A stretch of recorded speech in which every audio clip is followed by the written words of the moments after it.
Sobat, saya Abraham Silaban. Saya ada di samping rutan kelas 1 Salemba, Jakarta Pusat. Siapa sangka 12 November silam, pukul 7 waktu Indonesia Barat, disadari bahwa ada 7 orang narapidana dan tahanan yang kabur lewat gorong-gorong di sini. Dan siapa sangka ternyata sosok yang kabur adalah Murtala Ilyas yang dianggap sebagai gembong kelas kakap narkoba. Saya akan menunjukkan kepada Anda seperti apa ambience atau suasana di sini. Kami sengaja bersiaran malam hari untuk menunjukkan kepada Anda bagaimana kemudian keadaan di sini, yang mana disebutkan perencanaan itu sudah dilakukan secara matang, dan kemudian suasana gelap. Ya, seperti inilah keadaannya. Dan kalau kita lihat di sini ada lampu yang menyala seperti ini, tapi kita minta tolong dimatikan Pak lampunya Pak, berkenan Pak. Nah, oke. Yang satu lagi Pak, mati juga ya? Itu nyala ya? Kemarin itu nyala? Oh, lampu jalan ini. Oke. Oke, seperti ini suasana di sini. Ya, sobat. Murtala Ilyas dan bersama dengan narapidana, Murtala Ilyas dan narapidana lainnya melarikan diri lewat gorong-gorong di sini. Tapi kalau kita lihat ya, ini adalah tingginya pagar yang mana ada kawat di atas sana yang membuat tidak mungkin siapapun, hampir tidak mungkin tentu saja siapapun bisa memanjat ke atas dan kemudian melompat ke bawah. Ada jemuran pakaian-pakaian tahanan di sana. Ya, saya akan mendekat ya. Saya coba mendekat. Oke. Nah, di sini dia, sobat, disebutkan tahanan dan narapidana 7 orang lari ataupun kabur lewat gorong-gorong di bawah ini. Gorong-gorong ini, gorong-gorong yang ukurannya sesungguhnya bisa dikatakan ya cukup luas ya, cukup luas. Ya, Anda bisa lihat ini. Ini ukuran di mana siapapun bisa melintas di sini. Ukuran yang mana orang bisa merunduk dan berjalan di sini. Dan kalau kita lihat tralisnya sudah dirapikan kembali. Ada bekas las di sini nih. Terlihat jelas ini bekas lasnya. Bekas las yang memperkokoh kembali tralis seperti ini. Ya cukup kokoh ya sekarang ya. Tapi masih terlihat jelas nih. Ini adalah bekas las yang semacam perbaikan lah. Ini bekas las yang kesan baru ya, baru dan memperkokoh kembali tralis-tralis di sini. Disebutkan Murtala Ilyas bersama dengan tahanan dan narapidana lainnya melarikan diri lewat ventilasi ataupun tralis di kamar mandi, kemudian menggunakan sarung untuk melompat. Mereka keluar melalui gorong-gorong ini dan jejak pelariannya entah kini masih dicari. Tapi siapa sangka mereka mampu membobol tralis seperti ini. Karena kita tahu bersama mereka adalah seorang yang berstatus sebagai seorang yang dijaga ketat oleh petugas. Bagaimana mungkin mereka bisa membobol ini? Apa iya ada bantuan pihak luar yang menyiapkan strategi kaburnya para tahanan dan narapidana ini? Maka kita akan cari tahu tentu saja. Tapi yang jelas disebutkan sosok Murtala Ilyas CS adalah sosok yang tidak bisa dipandang sebelah mata, karena yang bersangkutan disebut salah satu gembong narkoba yang sudah lama bermain di narkoba. Ia seorang residivis yang ditangkap kembali dan dengan barang bukti yang tidak sedikit, dan dia harus dicari kembali karena sudah bebas melintas lewat gorong-gorong ini. Aliran airnya kalau kita lihat nih, aliran airnya sungguhnya cukup deras ya. Apalagi disebutkan pada malam itu ada hujan yang cukup deras. Ya, seperti inilah. Orang bisa merunduk ke sini dan bisa keluar lewat sini. Ya, sangat disayangkan kalau kita lihat memang di sini dengan gorong-gorong yang seluas ini kita melihat tidak ada pengawasan dari petugas rutan yang ada di sekitar sini ya. Ya kita paham bahwa memang pengetatan dilakukan di dalam. Namun di area luar saya akan tunjukkan kepada Anda ya. Saya akan tunjukkan betapa kemudian di luar rutan ini ya minim pengawasan. Disebutkan CCTV rusak di dalam. Dan CCTV di daerah ini kita coba cek, disebutkan tidak ada. Oke. Ya, kita lihat ini dia. Suasananya seperti ini. Dan persis di depan pos RW 42 Kelurahan Rawasari. Dengan Pak siapa, Pak? Pak Fendi. Pak Fendi ya, Pak Effendi ya, Pak petugas jaga di sini. Oke, petugas jaga. Pak, Bapak masih mengingat, Pak, peristiwa kaburnya para tahanan? Kagak ngelihat, Pak. Nggak ngelihat, Bapak? Ngelihat. Oke. Yang Bapak ingat apa? Cuman pas ada pagi-pagi kita mau pulang sini udah ada rame-rame jam 7 pagi. Oke, jam 7 pagi rame. Disadari bahwa semuanya sudah kabur begitu, Pak. Apa yang tersisa di sana, Pak? Ya. Apa yang tersisa? Apa yang Ada tertinggal? sisa kaos kutang Kaos kutang, sama potongan besi. potongan besi. Oke, potongan besi ya, Pak ya. Semacam habis dipotong begitu ya, dilas begitu ya, Pak ya. Oke. Potongan besi terus apa lagi, Pak? Oke. Bapak malam itu sedang jaga? Yang jaga bertiga, Pak. Jaga Bapak bertiga. Sampai jam berapa, Pak? Jam setengah 6 pagi. Setengah 6 pagi. Oke, berarti dari Senin malam tanggal 11 November sampai tanggal 12 November Bapak jaga itu ya. Oke. Waktu jaga, Bapak melihat ada gerak-gerik yang aneh di sini, Pak? Ada. Nggak ada, Pak. Oke. Waktu itu Bapak ceritakan kepada kami suasana sedang hujan deras kami dengar, betul, Pak? Betul, Pak. Habis sorenya hujan deras. Mhm. Setelah jam 5 sampai habis isya masih hujan. Oke. Kita belum keadaan dalam keadaan sepi. Ya, kita jaganya masih tidak ada. Oke. Oke. Kita mau tanya ini mengenai penerangan, Pak. Ini penerangannya, ini lampu jalan ya, Pak ya? Lampu jalan. Ini nyala terus Iya. lampu jalan. Lampu jalan nyala. Nyala, oke. Kalau yang satu lagi ini lampu apa nih, Pak? Lampu RW. Lampu RW bisa dinyalain coba, Pak. Coba dinyalain. Oke, bisa tunjukkan itu sedang nyala sekarang. Oke, ini nyala nggak kemarin? Nyala. Mati. Kalau saya pulang mati. Mati. Coba dimatiin, Pak. Oke, gelap seperti itu ya. Oke, Pak ceritakan kepada kami, Pak. Ada CCTV nggak di sini? Gak ada, Pak. Nggak ada CCTV. Masa iya, Pak? Di sekitaran sini nggak ada CCTV, Nggak Pak? ada, Pak. CCTV paling dekat di mana? Di sebelah situ, Pak. Temen nggak sampai kemari, Pak. Coba tunjukkan kepada saya, Pak. CCTV-nya, Pak. Boleh, Pak? Loh, orang Polda juga udah periksa, Pak. Nggak Oh, ada. udah diperiksa. CCTV yang mana paling dekat, Pak? Ini Itu, kita harus cermati detail-detailnya karena bagaimanapun ini bisa menjadi petunjuk. Yang mana, Pak? Ada 2 di tiang, ada 2 Coba lihat. ini Sini. ke dalam. Coba lihat, Pak, di sini nih. Di atas itu, Pak. Iya, di tiang. Oh, di tiang tuh ada CCTV. Situ, no. 2. Oh, ya betul tuh, itu CCTV-nya. Coba ditunjukkan kepada pemirsa, itu CCTV-nya. Betul, tapi dia mengarahnya ke bawah, Pak. Iya. Kok bisa mengarah ke bawah ya CCTV-nya ya? Kurang tahu deh itu. Lah, apa yang mau dia jaga dari bawah? Harusnya kan dia mengarah ke arah jalan. Kurang Ini tahu, selama ini CCTV di atas ini mengarah ke bawah aja? Iya. Atau jangan-jangan baru berubah? Enggak, emang ada dulu. Oke, mengarah ke bawah. Kemudian ada 2 ya, Pak, di CCTV Iya. ya? Yang mengarah keluar sini dan ke dalam. Tapi yang tangkapannya nggak masuk ke arah sana. Ada kosong. Oh, sayang sekali. Sayang sekali. Ya. Sehingga ya pergerakannya tidak tercapture ataupun Iya. tidak terekam ya, Pak ya. Iya.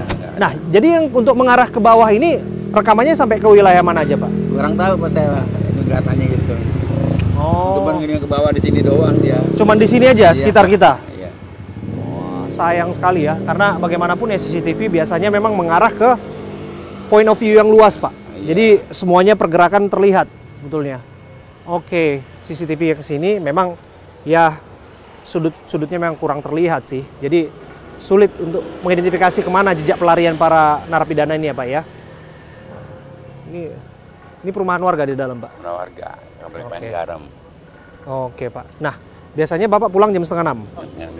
Oke, begitu Bapak pulang jam setengah 6, silakan, Pak.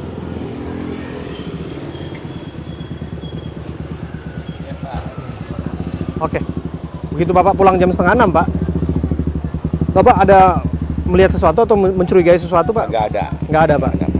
Bapak matiin lampu tentu, Iya, pulang ya Pak ya? pulang. Oke, terus Bapak sempat melihat ada gerak-gerik orang yang berusaha untuk membantu orang melarikan diri dari dalam? Nggak ngelihat, nggak ada. Nggak ngelihat. Oke. Oke, ya itu dia tuh. Biasanya memang ditinggal begitu aja ya Pak ya? Iya. Tinggal begitu aja. Dan memang sangat disayangkan. Bapak ini memang bertugas untuk jaga Wilayah komplek. wilayah komplek, bukan Bukan, ya. tanggung jawab rutan. Iya. Ya memang Bapak sudah melakukan tugas Bapak begitu Pak. Pak, saya mau nanya, pernah nggak mau ditambah penjagaan di sini Pak? Atau semacam ada apa istilahnya ya? Mereka berusaha untuk menambah pos jaga lah, pihak rutannya segala macam. Nggak ada, Pak. Nggak ada. Oke. Dan gorong-gorong itu memang seluas itu ya Pak ya? Iya. Nggak berubah dari dulu Pak? Enggak. Dan tralisnya lapis 2 sebelumnya atau memang sudah satu lapis saja? Satu lapis, itu baru ditambah. Oh, itu baru ditambah? Oke. Jadi tralisnya sekarang ditambah ya Pak ya? Oh, sangat disayangkan sungguhnya. Jadi, dan ini menjadi evaluasi tentu saja karena bagaimanapun kalau disebutkan ya kalapasnya sudah dinonaktifkan dan ada investigasi mendalam, ya kita tunggu saja bagaimana tindak lanjutnya ke depan. Nah, harapan Bapak nih sebagai warga yang tinggal di sini, bagaimanapun Bapak ada loh persis di depan posisinya ya Pak ya. Gorong-gorong. Di gorong-gorong itu, persis di depan gorong-gorong tempat pelarian itu, Bapak sebut bahwa upaya pelarian itu tidak Bapak lihat, betul? Nggak lihat. Teman Bapak tidak lihat juga? Nggak ngelihat. Bapak jaga sampai jam 5:30 pagi? Ya. Bapak matiin lampu, tidak ada Nggak ada orang mencurigakan. yang mencurigakan? Tralisnya masih berdiri kokoh? Tralisnya kita nggak perhatiin ke situ. Nggak perhatiin ke situ? Iya. Mungkin kalau perhatiin dia udah bengkok kali, udah siap bakal dia lari mungkin. Kalau kita perhatiin dia mungkin kagak lari. Oh, Bapak Iya. menduga bahwa tralis itu sudah Iya. disiapkan untuk kabur ya? Betul. Kalau memang disebutkan jarak waktu pukul 5:30 dan baru disadari pukul 7 ya Pak, ternyata sudah ada yang kabur, kira-kira begitu Pak. Nah, dari sepenglihatan Bapak atau perkiraan Bapak, pergerakannya ke arah mana Pak? Arah cetakan negara ke jalan raya. Oh, ke arah jalan raya, Iya. karena itu ke arah jalan umumnya ya Pak ya? Kalau ke dalam nggak mungkin komplek. Oh, karena ke arah kiri kita adalah komplek ya Pak ya? Komplek perumahan Pak? Iya. Perumahan apa Pak? Pengen garam. Oh, PN Garam. Oke. Siap Pak. Jadi kemungkinan larinya ke arah percetakan negara. Iya. Gitu. Dan bagaimanapun ya, itu informasi yang barangkali sekarang pun sudah dianggap percuma karena ya tentu saja mereka sudah menyembunyikan diri di tempat yang barangkali hari ini butuh kerja ekstra untuk petugas melacaknya. Kira-kira demikian. Terima kasih ya Pak ya. Dan tentu saja kita akan dukung bagaimana upaya pengejaran para narapidana yang kabur, dan kita akan lihat karena disebutkan ini gembong narkoba kelas kakap Murtala Ilyas. Sobat saya Abraham Silaban, saya akan menunjukkan kepada Anda secara eksklusif satu tempat yang memang belum pernah diekspos ke publik. Ini tempat tentu saja menjadi safety, tempat di mana semua barang bukti yang kaitan dengan narkoba disimpan di sana. Dan segala tangkapan yang masuk di bawah Barreskrim Polri akan dibawa ke sana. Dan kita akan lihat bagaimana pengamanan yang dilakukan di sana. Tentu ini kaitannya dengan komitmen untuk memastikan bahwa setiap barang bukti itu tidak tercecer, dan itu juga akan kemudian dihanguskan dan para tersangka akan ditindak, melacak dari barang bukti itu, melacak dari transaksi keuangan dan lain sebagainya. Ini belum pernah dibuka, dan ini hal yang luar biasa bagi saya, Abraham Silaban. Saya akan bersama dengan Dir Dipit Narkoba Barreskrim Polri, Brigadir Jenderal Polisi Mukti Juharsa. Bang Mukti, apa kabar? Sehat Bang? Pak B, selamat siang. Sehat Bang? Alhamdulillah sehat. Iya. Bang, ini betul ya, belum pernah ada media satupun yang masuk ini adalah ke ruang barang bukti. Pengamanan barang bukti yang cukup ketat, super ketat ya. Di mana kita menghindari adanya penyalahgunaan wewenang oleh anggota terhadap barang bukti kita. Oke. Akan tunjukkan barang bukti yang ada di dalam, tapi yang kita tunjukkannya yang di Bali, karena yang lain sudah dimusnahkan, dan barang bukti kemarin sudah dipindahkan, sudah diambil oleh Polda masing-masing untuk dimusnahkan di Polda masing-masing. Ya, sekarang kita hanya bisa melihat barang bukti hasis yang di Bali, yang mungkin minggu depan juga akan dimusnahkan juga oleh kita semua. Oke, luar biasa. Berarti memang di sini ekstra safety Ekstra safe ya. Ini adalah kunci pertama dipegang oleh Pak Wadir, namun karena Wadir sudah pindah tugas, maka dipegang oleh direktur. Ya, ini kunci pintu pertama. Ya, kita akan masuk ke sini. Ini adalah ruang barang bukti. Sekali lagi saya bersama dengan Brigadir Jenderal Polisi Mukti Juharsa akan masuk ke dalam dan melihat segala bentuk barang haram yang berhasil diamankan masuk ke ruangan ini. Dan kita akan coba masuk. Ini ya, ini kunci pertama ya.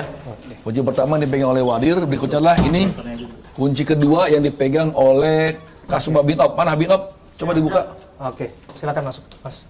Oke, Anda bisa lihat ini, seperti ini ruangannya dan memang berlapis dengan model penutup pintu seperti ini yang ini otomatis tentu ya. Ini udah sistemnya by otomatis dan by sensor tentu saja.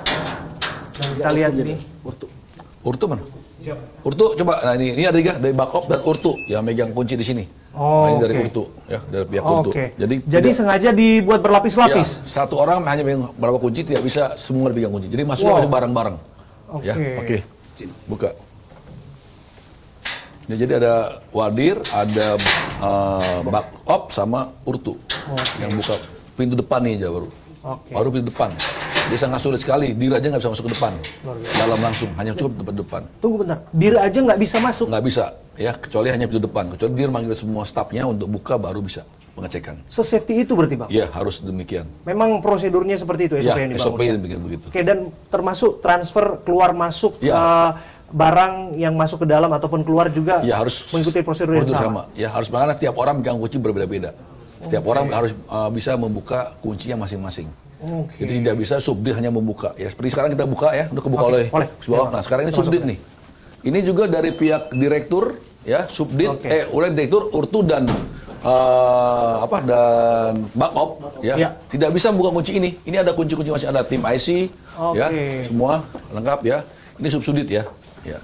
Yang kita buka adalah sekarang BB-nya Subdit 4 yang masih ada 4 ya. Masih yang baru tangkapan dari Bali. Iya, Bali kemarin. Yang kasus di mana kalau nggak salah di Uluwatu itu ada 4 tersangka ya, Bang? Betul. 4 tersangka di villa ya. Villa. Oke, ada hasis, ada ganja, ada hasis, ada heavy vape dan ketrik.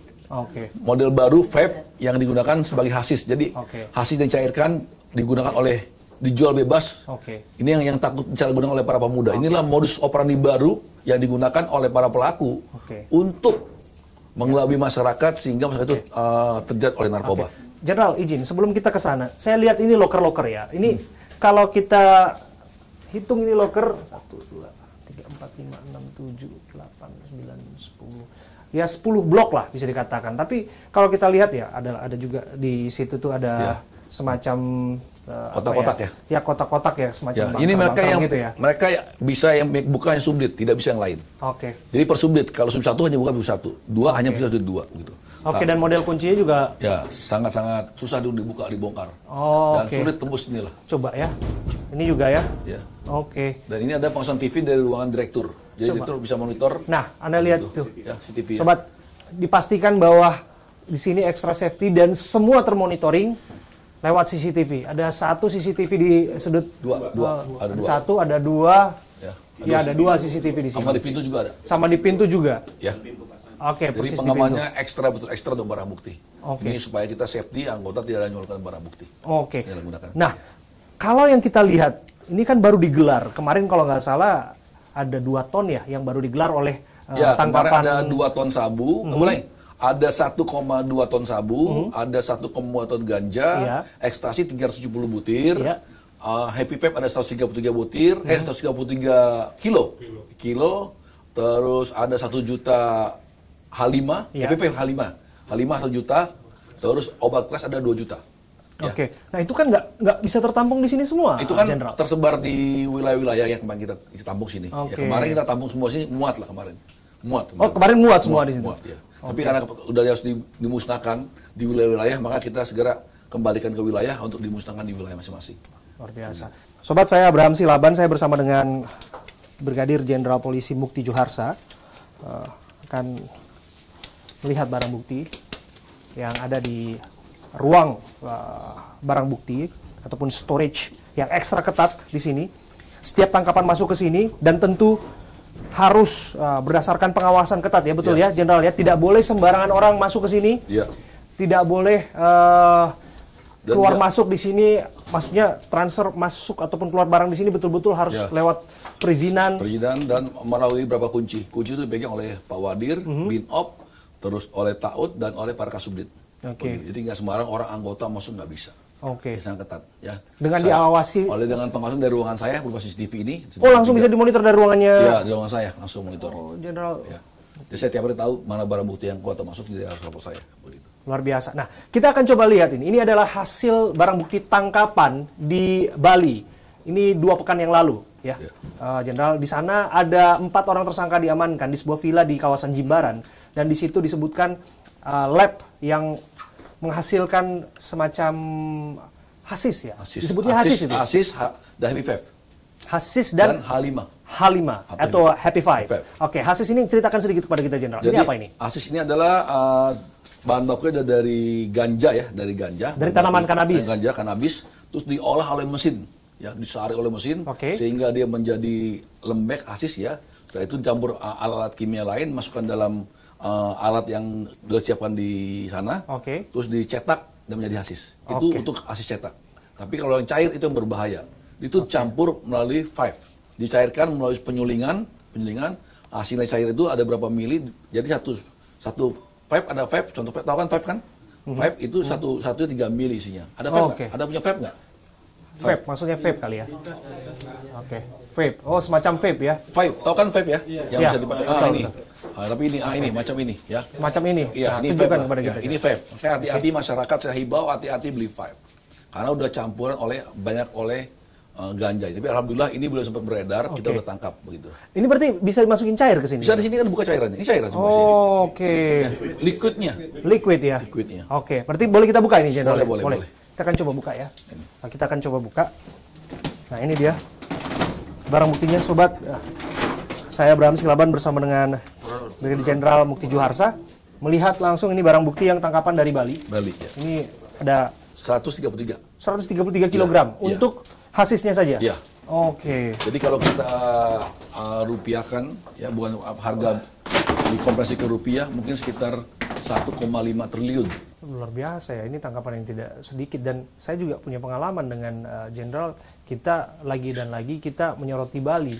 Saya masih ingat, saya bersama dengan Pak Mukti Juharsa juga, kita melihat ada villa di sana yang di mana kawasan rubanahnya atau di basementnya itu dimodifikasi, dan itu adalah jaringan internasional juga. Ada ini mafia Rusia Ukraina yang terlibat di sana, dan lagi pertanyaan saya adalah yang di mana kasus waktu itu saya masih ingat biji ganja atau kanabis yang dibawa adalah dari Rumania kalau saya nggak salah. Nah, kalau yang satu ini untuk bahan dasar membuat H5 ataupun Happy Five ini Anda sebutkan tadi dari China. Nah, ini bagaimana mungkin ini bahan dasar pembuatan barang-barang haram narkoba begitu mudahnya masuk ke negara kita? Kita kerjasama dengan Bea Cukai ya. Jadi kita pantau masuk barang ini, makanya kita tahu pabrik yang ketiga ini karena banyak masuk ke tempat itu, begitu. Ada barang dan alat masuk ke alamat itu, kita pantau dan kita tangkap langsung. Nah, emang mau sempat beredar ke kafe karena ada grand opening, nama kafenya kalau nggak salah apa dia kemarin saya, Fab Monkey, ya, Fab Monkey. Di situ sudah didapatkan kurang lebih ada 2.000 ya, 2.000 butir, 2.000 atau 5.000 butir pil Happy Five, dan ada kurang lebih 5 kilo hasis. Jenderal, kenapa harus Bali ya?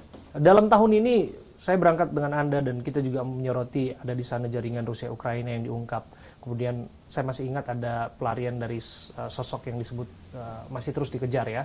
Terus kemudian juga ini juga kaitannya dengan jaringan internasional. Mengapa Bali? Mengapa hari-hari ini Bali menjadi sorotan, menjadi tempat di mana kita tidak bayangkan villa-villa, tempat-tempat di sana disulap menjadi lab narkoba? Ya mungkin dianggap para pengguna atau pembuat ini Bali tempatnya nyaman, safety, karena mungkin sistem orang bule kan tidak pernah mau tahu. Ini pun ditangkap di lingkungan orang-orang bule, di villa ini dengan orang-orang asing ya, orang-orang asing.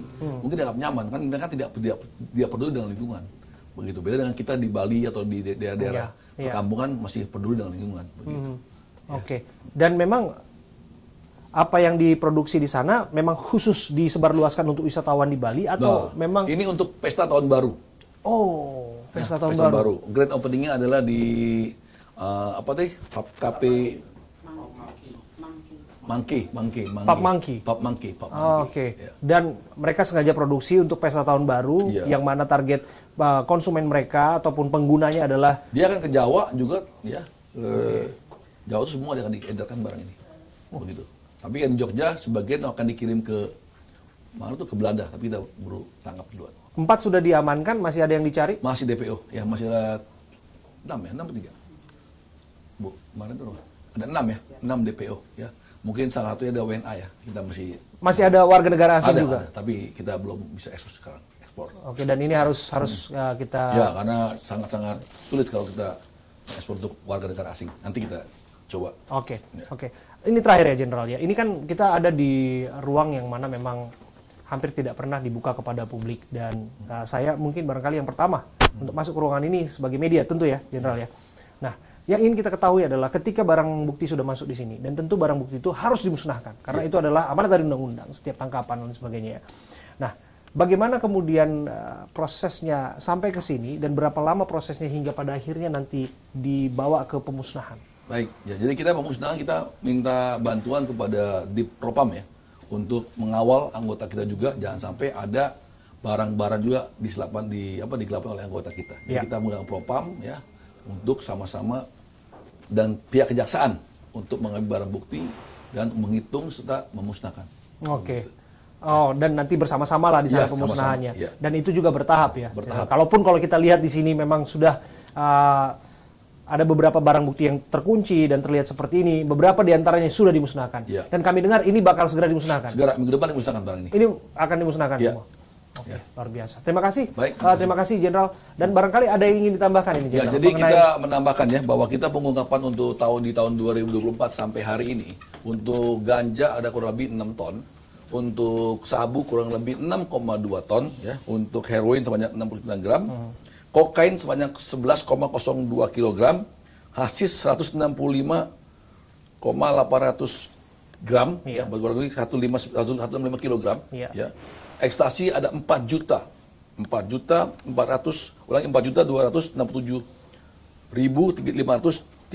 butir ya. Tembakau gila sebanyak 1,5 ton. Kalau kita rupiahkan, jumlahnya adalah sebanyak 9,8 triliun untuk pengungkapan di tahun 2029 sampai hari ini. Karena masih panjang nih, masih ada beberapa hari lagi, insya Allah dapat lagi. Ya. Dan saya harus katakan apresiasi setinggi-tingginya kepada Brigadir Jenderal Polisi Mukti Juharsa, karena saya melihat betul bagaimana komitmen Anda untuk perang melawan narkoba, karena bagaimanapun ini adalah Anda yang ada di garda terdepannya bersama dengan tim tentu saja. Tapi lepas daripada itu, Jenderal, tangkapan demi tangkapan, ungkapan demi ungkapan dilakukan. Tapi ada saja PR yang belum selesai dikerjakan. Betul. Kemarin Pak Kapolri sempat menyinggung mengenai upaya pencarian terhadap Freddy Pratama. Ya. Disebutkan bakal ada 2 jenderal, saya nggak tahu apakah kemudian Jenderal Mukti yang nanti ada di sana. Kabar Reskrim dengan Binter ya. Iya, ada Binter untuk bekerja keras untuk menangkap Pak Freddy Pratama.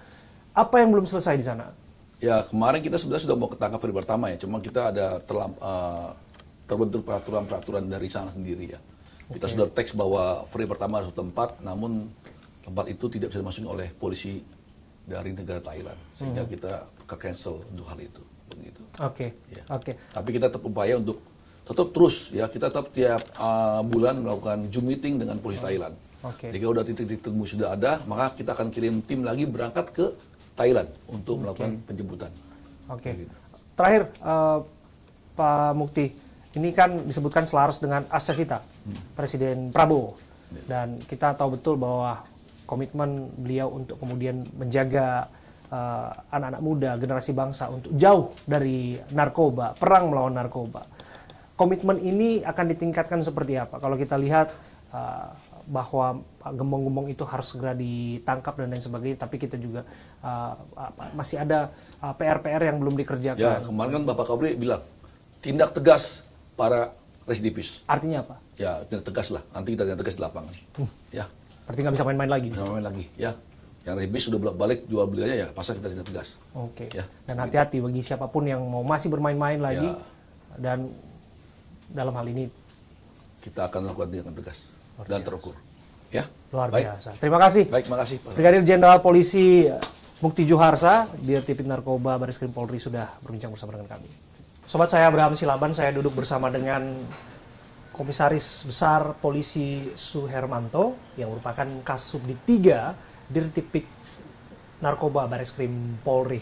Terima kasih sudah menerima kami, Bang Suhermanto. Terima kasih, Bro Abi. Ya, Bang, kita mau dengar bagaimana upaya pencarian dari jaringan-jaringan internasional.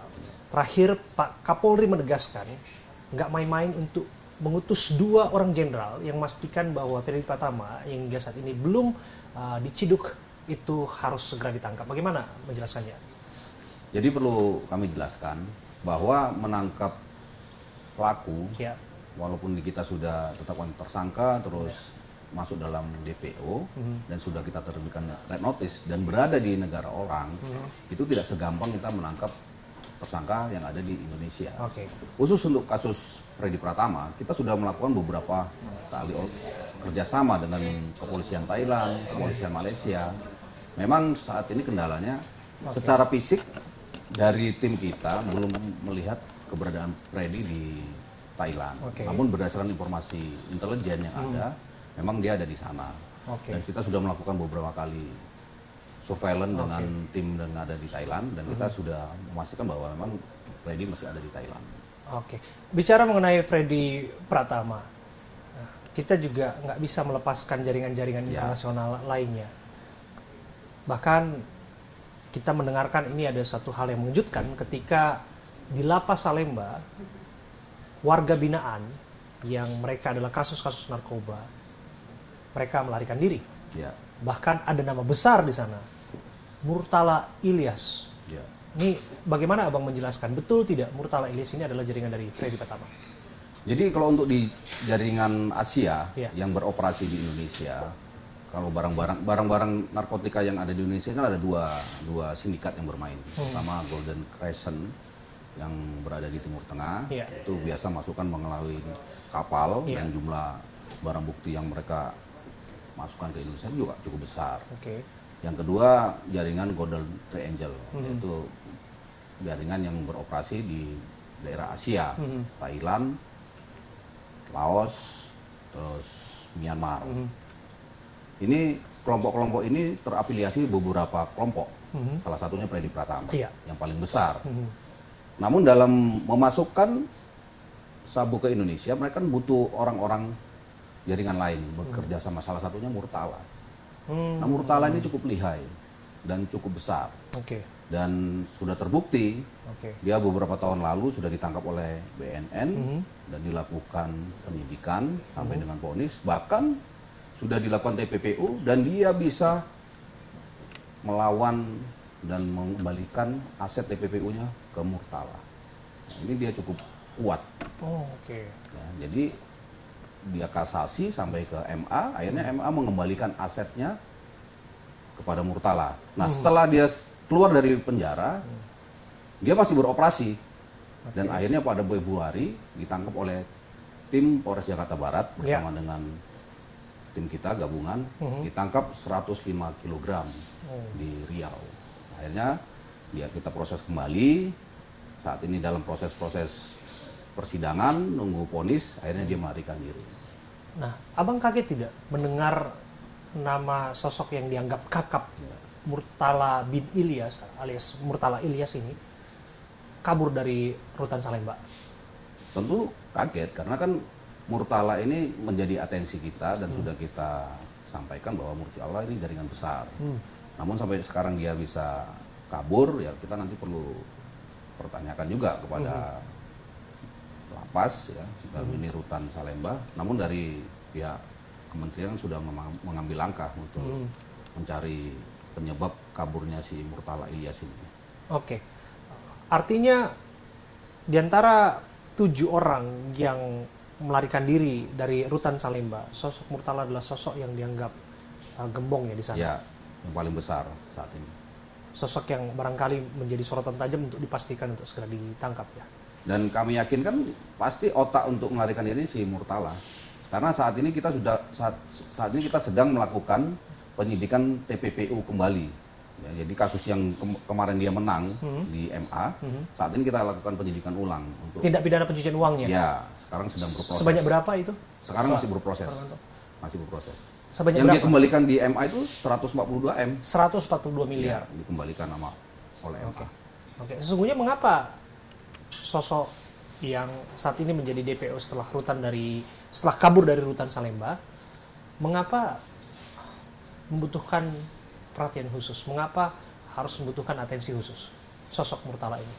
Karena tadi itu kelihaian dia sudah divonis pada kasus sebelumnya yang ditangkap oleh BNN dan sampai dia bisa menang dalam gugatan kasasi di MA, berarti kan orang ini bukan orang sembarangan seperti itu. Anda mau katakan bahwa ada backupnya, ada orang yang membackinginya? Kalau itu kita perlu pembuktian ya, kami tidak bisa menyampaikan demikian, tapi yang jelas dia pasti orang yang kuat. Nah, dari informasi yang Anda terima tadi, Pak Hermanto, Anda sebutkan bahwa yang bersangkutan diduga kuat menjadi otak dari pelarian bersama dengan narapidana lainnya. Anda dapat informasi dari mana? Karena dari struktur di jaringan dia selalu memiliki orang-orang di sekitarnya dan dia bisa mengendalikan orang tersebut. Dan sampai saat ini juga dia termasuk jaringan di Jarur ini termasuk yang paling kuat di antara jaringan-jaringan lain. Oke. Terbukti dia begitu baru keluar berapa tahun dia bermain lagi dan kita tangkap 105 kilo. Berarti kan dia nggak ada efek jerah. Bahkan sekarang udah di dalam rutan juga dia bisa kabur. Ada melihat indikasi apa di sana? Ya silakan aja nanti Bro Abid bisa tanyakan ke lapas, ya, ke rutan, mungkin bisa dijawab oleh beliau-beliau yang ada di sana. Oke. Iya. Terakhir nih Pak Suharmanto, mengenai Murtala ya terakhir nih. Berapa tim yang diturunkan dan ada indikasi temuan apa dan kemana arah pelariannya? Apakah kemudian ia masih dideteksi berada di Indonesia atau jangan-jangan ia sudah berada di luar wilayah kedaulatan Indonesia? Jadi kalau dari data yang kita punya, kan saat ini semua data pribadi, KTP, paspor kan sudah kita amankan. Kalau untuk data resmi, kita cek di perbatasan di mana nggak ada data keluar. Kalaupun dia kabur pasti dia tidak menggunakan data resmi. Namun kami kemarin sudah berkoordinasi dengan JSDN, Kepolisian Malaysia, kebetulan ada kunjungan di sini. Salah satu atensi kita selain Freddy Pratama adalah Murtala. Karena kami yakin, kalaupun dia keluar negeri, dia pasti ke Malaysia. Karena dari data pelintasan Murtala beberapa kali kita cek, itu ada di Malaysia. Begitu dia selesai keluar dari penjara pada saat kasus sebelumnya, dia juga langsung ke Malaysia. Seperti itu. Seberapa yakin Anda bisa membekuk sosok gembong narkoba yang tidak bisa dianggap dipandang sebelah mata ini? Kami yakin bisa membekuk dia dan kami mohon doa dan dukungan dari masyarakat. Oke, luar biasa. Nah, itu dia mengenai jaringan internasional ya, Pak Suharmanto. Ini menarik, ada satu hal yang saya harus singgung kepada Anda mengenai bagaimana upaya kampanye perlawanan terhadap narkoba itu menjadi atensi dari Kapolri. Ia menyebutkan akan menggandeng influencer. Dalam beberapa kasus, kita melihat influencer yang digandeng ataupun semacam tokoh-tokoh publik figur yang diajak adalah orang-orang yang pernah terjerat kasus narkoba. Tapi kita tidak menutup mata bahwa ada peristiwa di mana orang yang udah dianggap bertobat dari narkoba kena lagi. Bahkan ada kasus di mana kita tahu Roy Martin dulu, begitu dia diangkat menjadi duta anti narkoba, ternyata kena lagi. Nah, mengapa begitu penting, begitu selektif untuk memastikan bahwa influencer atau publik figur yang nanti menjadi duta anti narkoba ini menjadi sosok yang dianggap perlu oleh Pak Kapolri? Karena kita lihat saat ini kan era digital. Influencer itu kan banyak followers. Harapannya dengan menggunakan influencer yang banyak followers ini bisa menyampaikan pesan-pesan edukasi tentang bahaya narkoba. Dan kami harapkan juga yang menjadi duta anti narkoba nanti tentu saja yang harus bersih dari narkotik ataupun orang yang sudah pernah kena namun benar-benar dia sudah sembuh gitu. Tapi kalau memang nanti kita temukan ada beberapa teman-teman mungkin Bro AB berkenan atau nanti kita lihat juga bisa memenuhi kriteria, ya apa salahnya seperti itu. Oh ini menarik ini. Ya. Jurnalis ditawari menjadi duta anti narkoba, itu nampaknya belum pernah terjadi. Ya bisa saja kan, yang penting Anda bisa memberikan edukasi kepada masyarakat tentang bahaya narkoba dan bisa menjadi contoh juga dalam kehidupan sehari-hari memang benar-benar jauh dari dunia narkoba. Terima kasih Pak Suhermanto, dan saya betul-betul tersanjung atas itu, dan bagi saya pun itu tanggung jawab yang tidak bisa dipandang sebelah mata dan harus ditekuni serius karena ada kampanye besar perang melawan narkoba di sana, ada komitmen besar. Tapi terakhir ini, untuk memastikan kemudian itu berjalan efektif lagi dan lagi, tidak hanya sekedar ini slogan, apa imbauan Anda, apa yang ingin Anda sampaikan? Jadi untuk perang melawan narkoba ini butuh semua elemen, Ya. bukan hanya aparat penegak hukum, namun juga masyarakat, ya tokoh-tokoh masyarakat semua harus bersama-sama menyatakan bahwa perang terhadap narkoba, tidak ada toleransi terhadap narkoba. Begitu juga untuk anak-anak muda, jangan mencoba-coba menggunakan narkoba, karena kalau sudah mencoba, ketagihan sudah selesai. Oke. Dan itu selaras dengan asca cita Presiden Prabowo. Ya. Oke, untuk memastikan generasi muda kita jauh dari narkoba ya. Oke. Terima kasih. Oke. Kombes Pol Suhermanto, Kasubdit 3 Dirtipid Narkoba Baris Krim Polri sudah berbincang bersama saya. Terima kasih. Terima kasih.